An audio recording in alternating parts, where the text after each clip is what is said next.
Hello Aries, welcome to your September 2019 overview reading. This is good for you if you're a sun, moon, or rising Aries. And before we get into the reading, please take a moment to subscribe, like this video, and share it if you feel called to. I absolutely appreciate all of your guys' support. It really helps me out, and I don't monetize these videos, so show me some love. So if you do need to work with me, you're welcome to go to onyxhealing.com. and we can do some great work together. So you're welcome to check out all the links in the description box as well for more info on that. And without further ado, I am going to lay these cards out. I'm doing a different spread today, so I'm just going to pull 10 cards and put them in whatever formation I feel would be best. And then we will do the reading.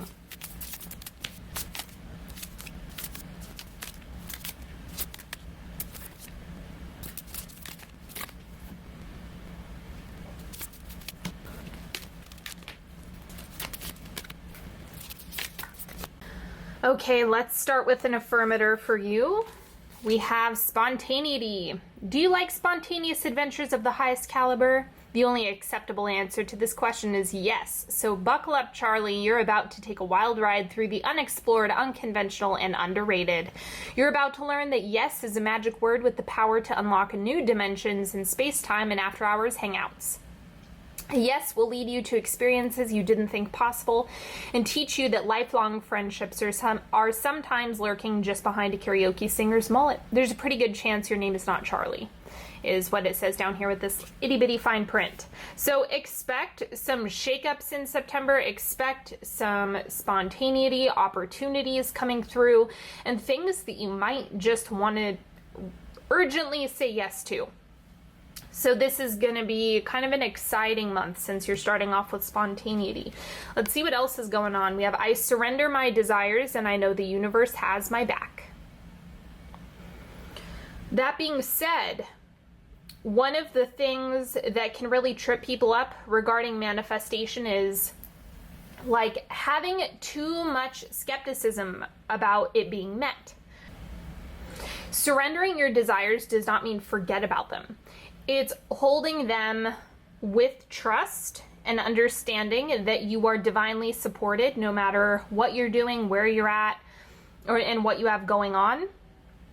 You trust that you're fully supported and that those desires will be fulfilled in some capacity, but you kind of loosen your grip on it. That's what surrendering is about. And then we also have the golden egg. This is your heart. This is tied to the heart chakra, and what I'm getting is that this month is all going to be about your desires bubbling up, but also needing to couple that with saying yes when your gut is communicating yes, like really trusting your intuition around your desires, but not holding like extreme skepticism or needing to know all of the details on how they come up. That's the thing with manifestation and calling things into your space. Know that the universe has your back, but just remember you don't need to suffocate the manifestation. Okay, let's see. We have temperance first thing. That's basically what I was alluding to.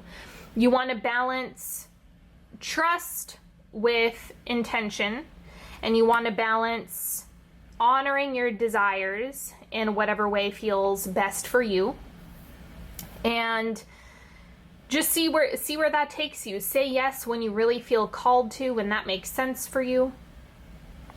Let's see what else we have going on. So we have the Eight of Knives. This is about you having blind spots or not being able to see how everything is going to pan out. So if there's something that you really want to make happen, or that you've been trying to get, or that you have been setting your intention around, there's probably a lot that you're not going to see and you're not going to understand. That's not because it's not happening. That's the whole trick in dealing with this energy, is you're just continuing to move through things in a way that's really aligned with you. Focusing on that spontaneity. What do you feel a spontaneous yes to pursue? What do you feel a spontaneous yes to move toward? And While we can have desires, it's also something where we don't fully know or understand where we're going to land, and that's okay. So this is a reminder, be okay with not having absolute certainty over that, and you're going to be in a better position. Then we also have the 10 of Pentacles, so you can see this is a whole lot of money, and here these are like $100 bills, if you can't see that fine print on there. And this is about stability. So maybe that's something that you're looking for, stability or structure, and being grounded. So that the thing with being grounded, that's an internal state. That's something you have to create. Like, you could have all the stability in the world, you could have all the money in the world, you could have all of those things. You could have the most wonderful relationship that's super supportive. But if your internal state is that of scarcity and skepticism, then you're not going to be able to fully enjoy the things that you have, because it's like, yes, there's always a chance that it could go away or that it could disappear, right? Your head can get into that space. And so this is about not being able to see, but having the feeling and the sense of security internally regardless. It might be about relationships, money, living situation. It could be about anything. It doesn't really matter. So just keep in mind, it starts with you. You have to figure out what's the internal state that is best for you to conjure up in order to have your desires met, because you need to start with the feeling. We have the Moon. This is similar to the Eight of Swords in the sense that you don't know where you're going to land, but the good thing about the Moon is it's a reminder that we do come back down to earth. So maybe this month is feeling like you're flying by the seat of your pants. You're just kind of going through the motions. You're saying yes to what feels right. You don't know where you're going to land. You don't know how it's going to work out. You don't know where the stability is going to come from or where your desires are going to be met. And that's okay. It can feel a little bit galactic, or it can feel a little bit Neptunian. That's what that moon is reflecting.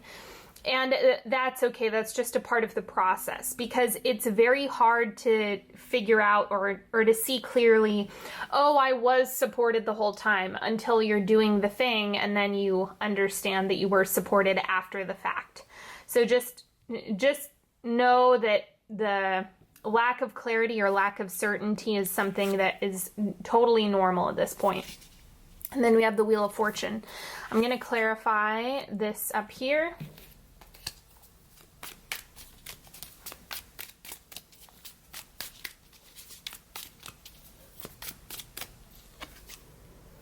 Seven of Arrows. So it's something that you might be feeling as though you are, like, there's a lot you're probably moving away from, and a lot of stuff that you're probably sloughing off. This, even though I know that's not the traditional meaning, this to me looks like movement, because there's a lot of unknown variables. The Wheel of Fortune represents the unknown as a whole. The moon also represents uncertainty as well.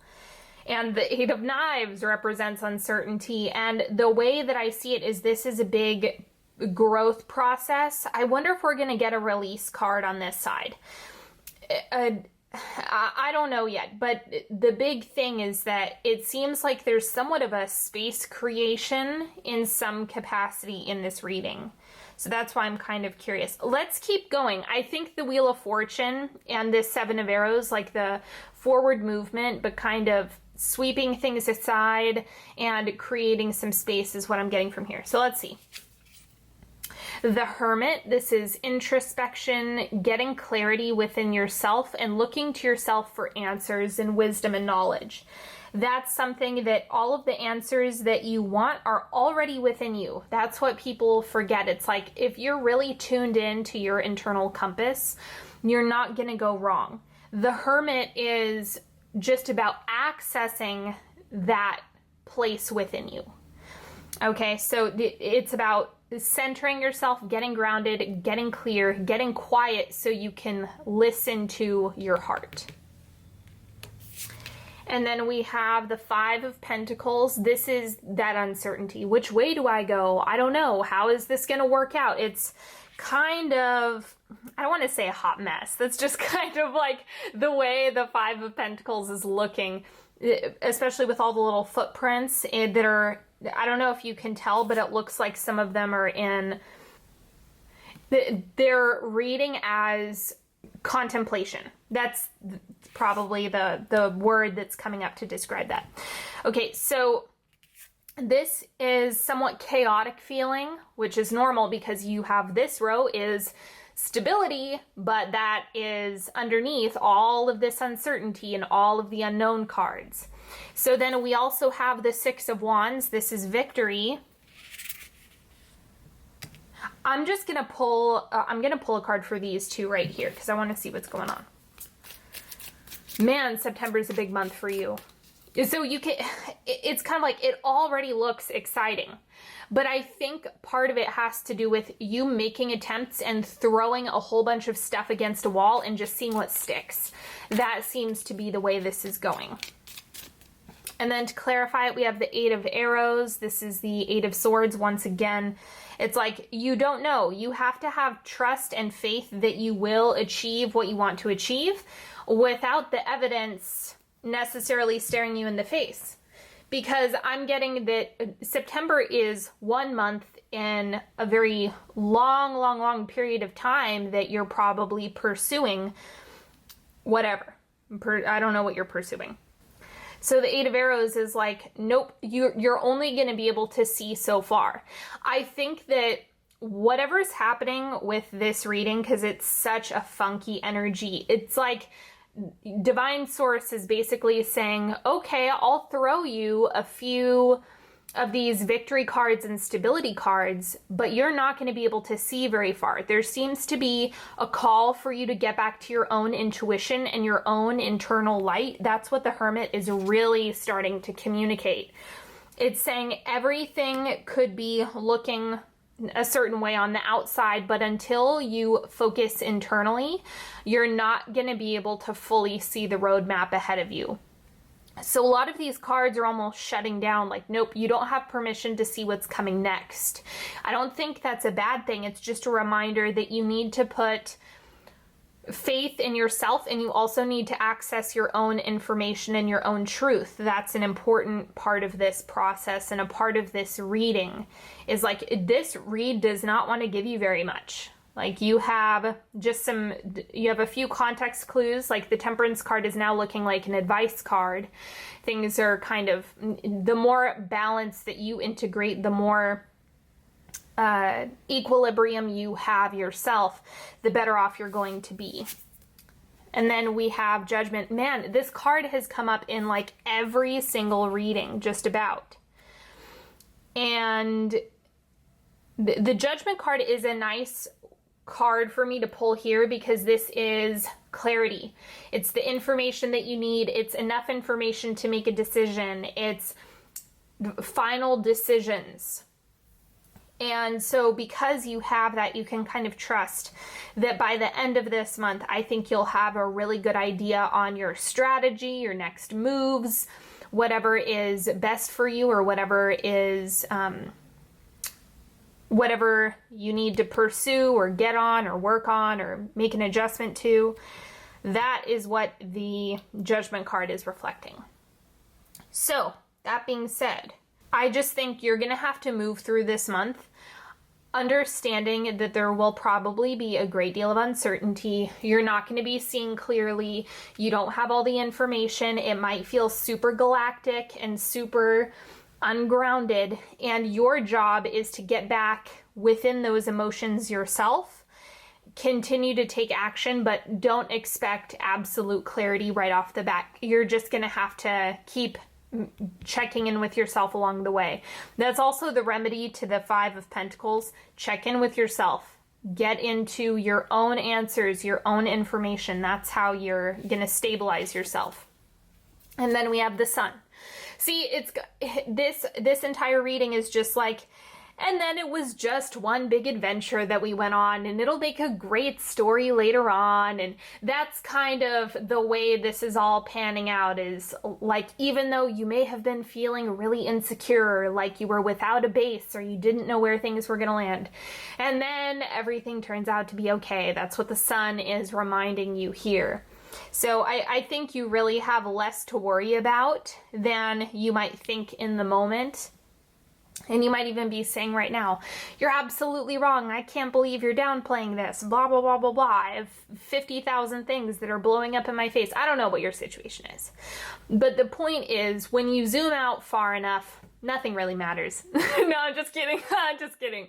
It's just about reminding yourself that this is a journey. So the more you enjoy the journey, the more satisfied you're going to be. And that's what the sun wants to remind us all. And then we have the Eight of Pentacles. It takes work.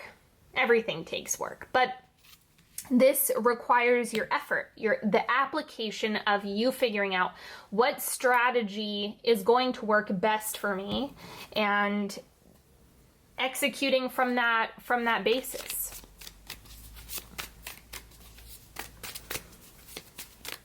Okay, now let's do a 3-card pick, shall we?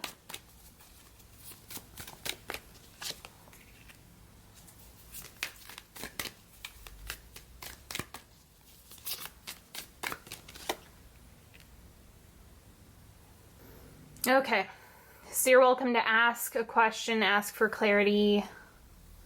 You can just pick a card. It doesn't even need to apply to anything. If you need more time, go ahead and pause the video, but otherwise I'm going to pick card number 1.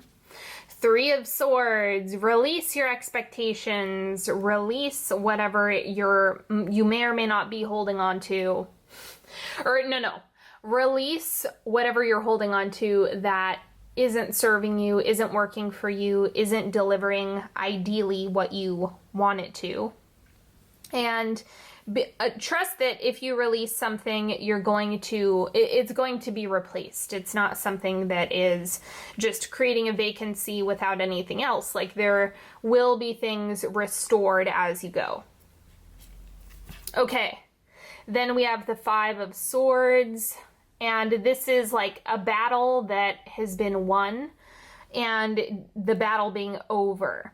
So if you felt like there was a whole bunch of conflict or like there was a lot of friction going on with something, this shows that that's going away.